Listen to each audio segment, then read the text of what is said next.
যুদ্ধ অন্যায় শান্তি চাই, ধর্ম অন্যায় খাদ্য চাই, ধর্ম অন্যায় খাদ্য চাই। এই আমরা সবাই ভাই ভাই, আমরা সবাই ভাই ভাই, ধর্ম অন্যায় খাদ্য চাই, ধর্ম অন্যায় খাদ্য চাই।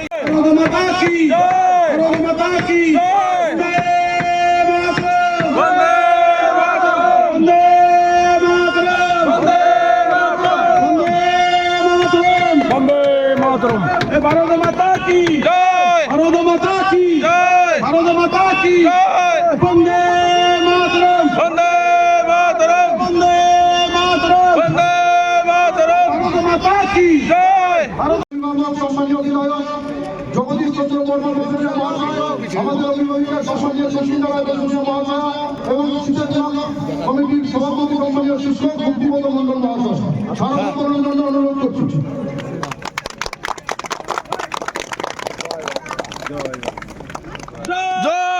কর্মসূচিটা প্রত্যেক বছর হয়, এবারও প্রচুর সমাগম হয়েছিল, কি বলবেন? এটা সিতাই ব্লকের পরম্পরা।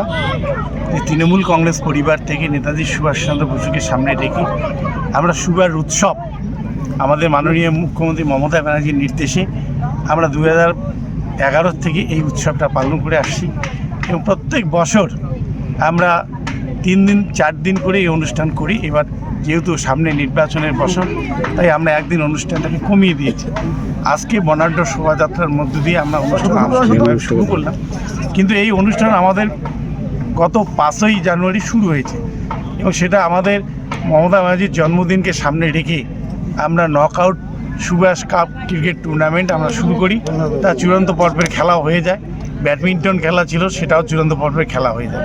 আজকে আমরা তার জন্মদিনে তার প্রতিকৃতিতে মাল্যদান এবং বর্ণাঢ্য শোভাযাত্রার মধ্য দিয়ে অনুষ্ঠান আজকে আমরা শুরু করি এবং বেলা 3টায় আপনারা দেখছেন নেতাজি বাজারে নেতাজি মোড়ে আমরা নেতাজি সুভাষচন্দ্র বসুর পূর্ণবয়ব মূর্তি আমরা স্থাপন করেছি। আমরা সমস্ত তৃণমূল কংগ্রেস পরিবার সেখানে গিয়ে তার মূর্তিতে মাল্যদান করব এবং সন্ধ্যাবেলা যে সাংস্কৃতিক মঞ্চ আপনারা দেখছেন, এই সাংস্কৃতিক মঞ্চের আনুষ্ঠানিক উদ্বোধন হবে। নিশীথ প্রামাণিক বলেছে যে লোকসভা নির্বাচনের আগে 100টার উপরে মন্দির করবে, 108টা মন্দির করবে কোচবিহার আশেপাশে। এটা নিয়ে কিভাবে দেখছেন আপনারা? মন্দির করার কাজ কোনো রাজনৈতিক দলের নেতা বা কোনো জনপ্রতিনিধি নয়, এর জন্য সাধু বা সন্ন্যাসী বা আমির পীরগম্বর আউলিয়া তারা মন্দির মসজিদ করবে। দেশের মানুষ যাকে নির্বাচনে ভোট দিয়ে জয় করেছে তাদের কাজ হচ্ছে দেশের মানুষের পেটে ভাত, পরনে কাপড়, মাথার উপরে ছাদ, শিক্ষা, স্বাস্থ্যের ব্যবস্থা করা, সমৃদ্ধির ব্যবস্থা করা, দেশের যোগাযোগ ব্যবস্থার উন্নয়ন করা।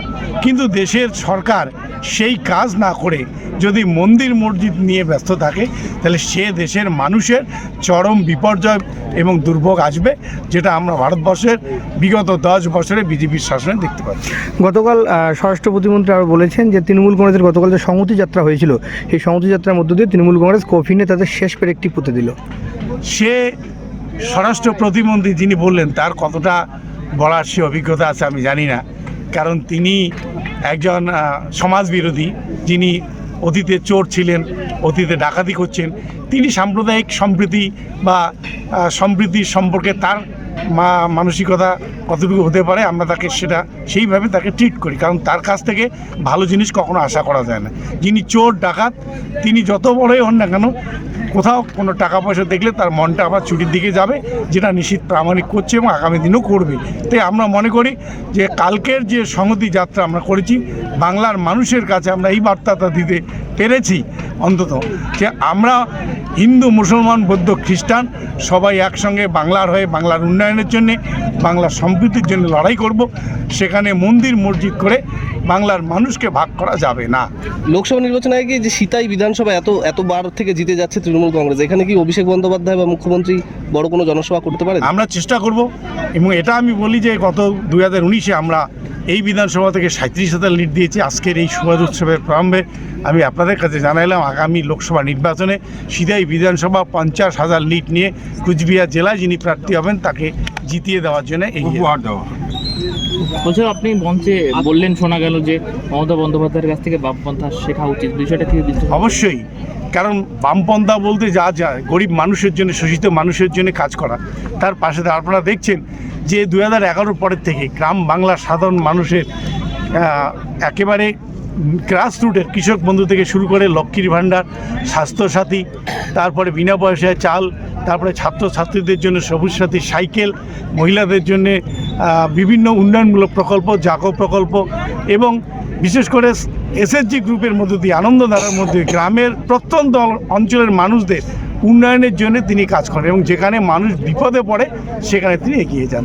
তা সত্যিকারের বামপন্থা যেটা, যে শোষিত মানুষের পাশে দাঁড়িয়ে তাদের জন্য কাজ করা, সেটাই আসলে বামপন্থা এবং যেটা মুখ্যমন্ত্রী মমতা ব্যানার্জির কাছ থেকে আমরা শিখি।